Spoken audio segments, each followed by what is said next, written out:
to abolish the Handgun Permit Review Board is more than an attack on the board. It is an attack on law-abiding citizens who are simply seeking to defend themselves and following the lawful process to do so.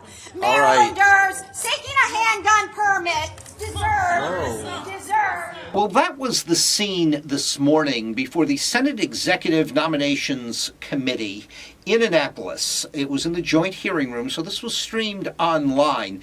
What you heard was Shari Judon, Shari Judon, I should say, a former member of the Handgun Permit Review Board. I'm Robert Lang, along with C4. Why this is the subject of a hearing is there is a bill, and it's one of the core bills of the House Democrats and Senate Democrats this year, to eliminate the Handgun Permit Review Board. This is a board that takes gun applications that are rejected by the state police, and you can appeal. Without this, you would have to go to an administrative law judge, and that's far more complicated and far more expensive. And the practical reason for this, Robert, is under Governor Hogan, there's been a tremendous increase of decisions overturned by this board. And that's why there are Democrats who want to eliminate this board. Shari Judon served on the board. She no longer does.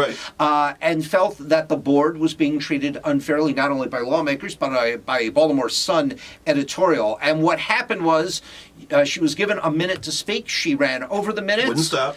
The chairman of the committee, Senator Ron Young of Frederick, asked, your time is up. She continued talking. She began yelling. This plainclothes state trooper literally removed her from the chair. Which is the right of the chair. And listen, I think we all respect the First Amendment and people's opportunity to be heard in a government setting and operation. But as the chair of a hearing and the chair of a meeting, that's why you have a sergeant of arms, which is state troopers technically of the sergeant of arms in the room. Once you're finished talking, if you don't respond to the chair and you are not, as you said, raising a volume, that type of thing, you can be removed. You go to a hearing and there are plainclothes state troopers and sometimes uniformed Capitol officers, depending on the hearing. They're in every hearing in Annapolis. And so what I'm saying is that, yes, she can make her point. The former board member can make her point. But when the chairman says that's it for testimony, moving to another witness, you either get up from the table or you get escorted. And that's what we kind of saw in that situation. My former chairman, Walter Baker, as I shared with you, Judicial Proceedings Committee, he did this routinely. It made us very uncomfortable. It's very uncomfortable moments, Robert, to watch. It's certainly uncomfortable to watch, and you can see the video at WBAL.com and on the WBAL app. Very quickly, the Hopkins police bill cleared a hurdle last night. Barely, 3-2. 3-2 with the city Senate delegation, with Senator Bill Ferguson, who works for Hopkins, abstaining.